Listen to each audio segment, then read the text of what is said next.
안녕하세요. 책으로 시너지를 내는 작가 유길문입니다. 오늘 여러분들이 공유드릴 책은 뭉크 2탄입니다. 네, 아르떼에서 나온 책이고요. 1탄에서 이제 공유를 드렸는데 실은 뭉크 그림에 대한 새로운 어떤 그런 이해를 하게 된 그런 책이어가지고 한 번에 하기는 너무 아까워가지고 다시 2탄을 하게 됐습니다. 리더스 클럽 독서 토론 모임에서 선정한 책이기도 하고요. 뭉크의 그림 세계, 우리가 이제 알고 있는 절규나 이런 한두 편의 그림을 알고 있는데 실제로는 고흐나 이런 뭐 피카소에 필적할 만한 그런 화가라고 이렇게 알려져 있더라고요. 근데 우리가 이제 몰랐던 그런 사실이긴 한데 이전에 이제 1탄에서는 반절 1장에서 5장까지 했고요. 그 다음에 6장부터 뒤에 부분을 집중적으로 그러면 말씀을 드리도록 하겠습니다. 첫 번째 이제 공유해드릴 내용은 뭐냐면 뭉크가 어떻게 보면 우리가 알고 있는 뭉크라는 화가의 어떤 그런 이미지하고 뭔가 이렇게 다른 면이 있었다는 것을 책을 통해서 알았거든요. 뭐냐면 독일에서 전시회를 한 거예요. 그런데 사람들의 반응이 너무 혹평이 이어지고 결국에는 뭐냐면 철수, 전시를 하고 있는 도중에 철수가 완전히 그렇게 이루어져 버린 거거든요. 근데 그래서 이제 이건 완전히 예를 들면 뭉크의 추락이다 막 이렇게 사람들이 표현을 하고, 그 다음에 이제 뭉크 스캔들이라고도 표현을 하고, 이제 그래서 뭉크는 예를 들면 일단 해외 쪽에서 원래는 노르웨이인데 해외 쪽에서 이제 뭉크는 한물 갔다 막 이렇게 평을 하고 있는데, 정작 뭉크는 있잖아요, 이 사건을 긍정적으로 의미전환한 거예요. 뭐냐면 이렇게 이 일로 인해 갖고 자신의 이름이 더 알려지고 유명해진 그런 것도 있다. 그렇기 때문에 나는 예를 들면 이게 전혀 다른 문제가 안 된다. 그런 식으로 해가지고 뭔가 리프레이밍, 전문 용어로 말하면 리프레이밍, 긍정적으로 의미전환을 하고 다시 열면 새롭게 열면 그걸 계기로 해가지고 뭔가 또 그림에 몰입하고 이런 내용들이 나오거든요. 그래서 이런 부분들이 새롭게 알게 된 사실인 것 같아요. 누구나 다 알면 위기 상황이 오잖아요. 근데 그 위기를 어떻게 받아들일 거냐 알면, 근데 뭉크는 우리가 알고 있던 심약하고 좀 뭐 많이 아프기도 하고 여러 가지 예를 들면 그런 침울한 그림들을 많이 그리고 이제 사람들이 이제 그렇게 생각을 해서 좀 약하게 이제 생각했는데, 그렇지 않고 하면 뭔가 위기를 정면 돌파하는 그런 모습을 새롭게 보게 된 것 같아요. 그리고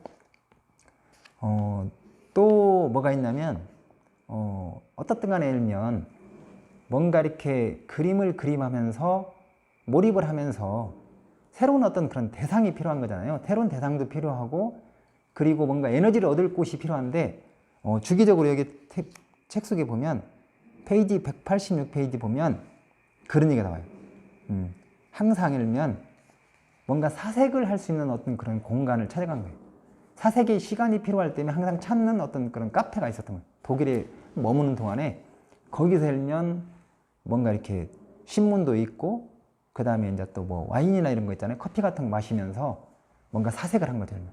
내 그림의 방향을 어떻게 가져갈 거냐면, 지금 현재 시점에서 무엇을 할 거냐면 이런 것들을 고민하는 그런 내용들이 나오고요. 그리고 또 하나 이제는요, 이 책 속에서 진짜 어떤 좋았던 내용 중에 하나가 뭐냐면 페이지 198페이지에 나와 있는 건데 뭉크가 안 들면 뭉크 노트에다가 적은 내용이에요. 근데 그 내용에 보면 어떤 내용이냐면 한번 읽어드리면, 더 이상 신뢰 있는 사람, 책 읽는 사람이나 뜨개질하는 여자들을 그려서는 안 된다. 살아 숨쉬고 느끼고 아파하고 사랑하는 살아있는 인간을 그려야 한다. 나는 그런 종류의 그림들을 그릴 것이다. 사람들은 이것의 신성함을 이해하게 될 것이고 모자를 벗어 경의를 표할 것이다. 이렇게 뭉크 노트에 나와 있는 거거든요. 페이지 198페이지에 나와 있는 건데, 그러니까 뭔가 정형화되어 있는 보이는 것을 그리지 않고 나는 본 것을 그리겠다라는 그런 의미인 거죠. 실은. 그렇잖아요. 어떻게 보면 그냥 사람을 그린다고 하더라도 사람의 그냥 표정을 그리는 게 아니라, 있는 모습을 그대로 그리는 게 아니라 그 사람의 어떤 희노애락, 그 사람의 아픔, 그 다음에 고민 이런 거 있잖아요. 그런 것들, 상처 막 이런 것들을 그 내면의 세계를 타치를 하겠다는, 그 내면의 세계를 들여다보고 그것을 나는 담아내겠다면 그런 어떤 그런 감정을 노트에다 적어놓고 실제로 이제 그렇게 움직인 거잖아요. 뭉크 그림의 컨셉은 결국에는 이거거든요. 그래서 이렇게 했기 때문에 결국에는 뭉크 그림이 지금도 빛나는 거다. 그리고 결국에는 이 뭉크 그림이 완전 추상화는 아니지만 칸딘스키랄지 알면 추상화의 어떤 시발점이 된 것 알면 그런 거죠. 아주 어떻게 보면 이게 중요한 내용인 것 같아요. 결국에는 뭐냐면 살아있는 어떤 그런 인간의 어떤 그런 모습들, 살아서 꿈틀거리는 이런 모습들을 알면 그 안에 내면 속에 있는 것들을 뭔가 끄집어내서 알면 나는 그림으로 표현하겠다 알면 이런 거잖아요. 그러니까 이것은 어떻게 보면 진짜 대단한 것 같아요. 뭉크의 어떤 예술의 어떤 그런 세계에서 어떻게 보면 대단한 어떤 전환점이 되는 거죠, 실은. 그리고 어떻게 보면 우리가 이렇게 항상 그렇게 막 뭐 기쁘기만 하고 그런 건 아니잖아요. 하다 보면 힘들기도 하고 또 즐거우면서도 또 울면 사람들 틈에 이제 이렇게 많이 이렇게 섞여 있으면서도 또한 외롭고 고독한 존재인지도 모르잖아요. 사람이란 사람이 우리 사람이 어떻게 보면 그리고 뭔가 그 부유함 속에 일면 풍요 속에 또 빈곤이라고 하잖아요. 근데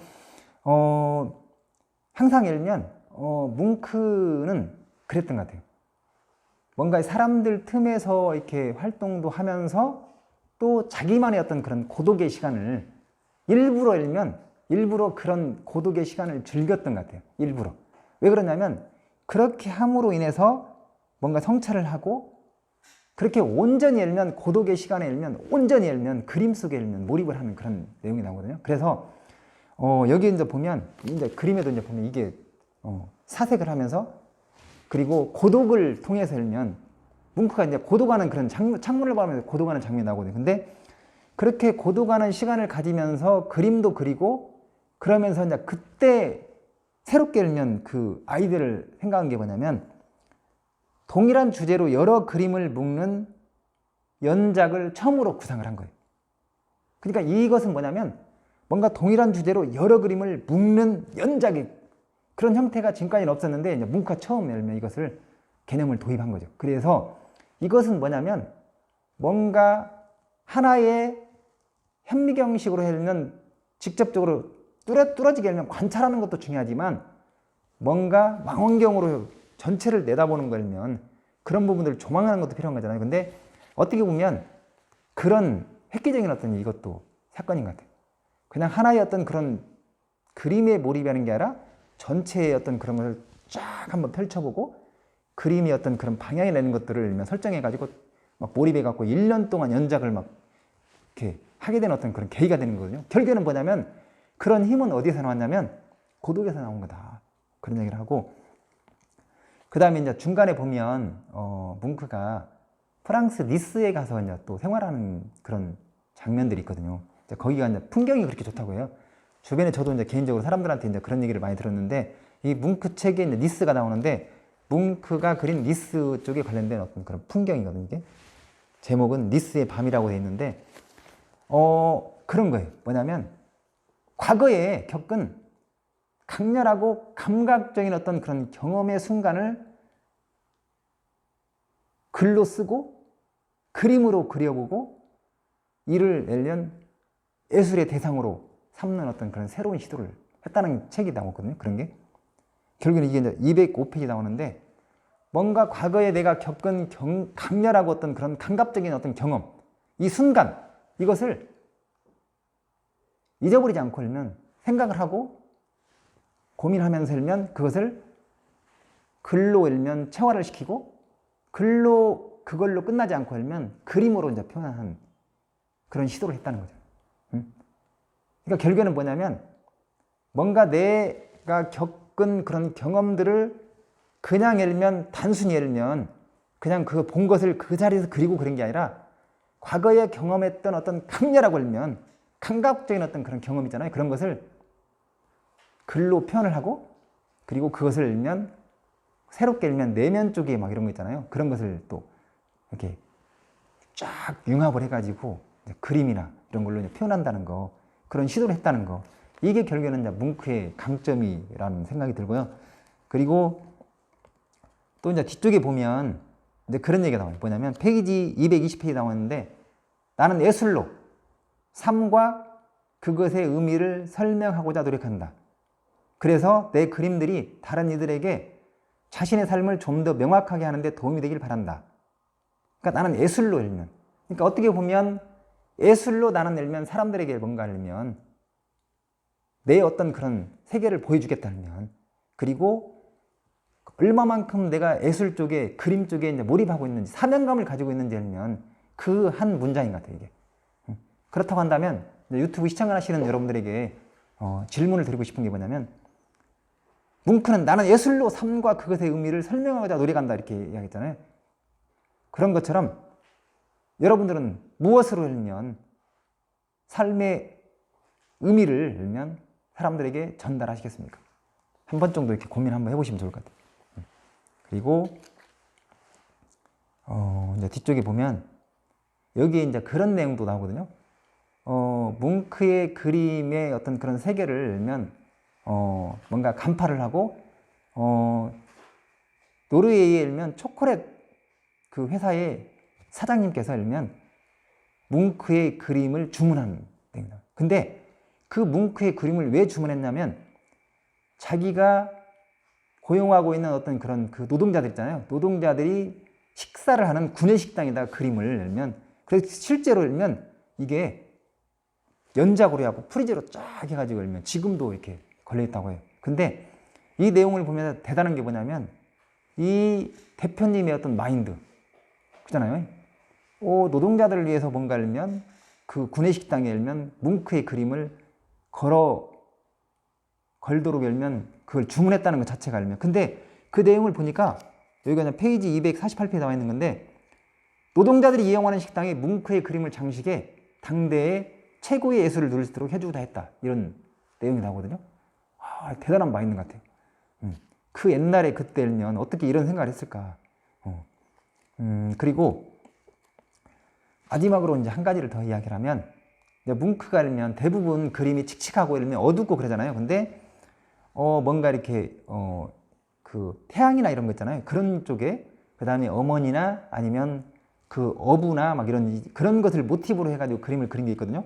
근데 그게 페이지 257페이지에 나와 있는데 그것을 뭉크 노트에 이제 표현한 내용이 나오는데 그것만 한번 읽어드리겠습니다. 나는 절벽 위로 해가 솟아오르는 것을 보았다.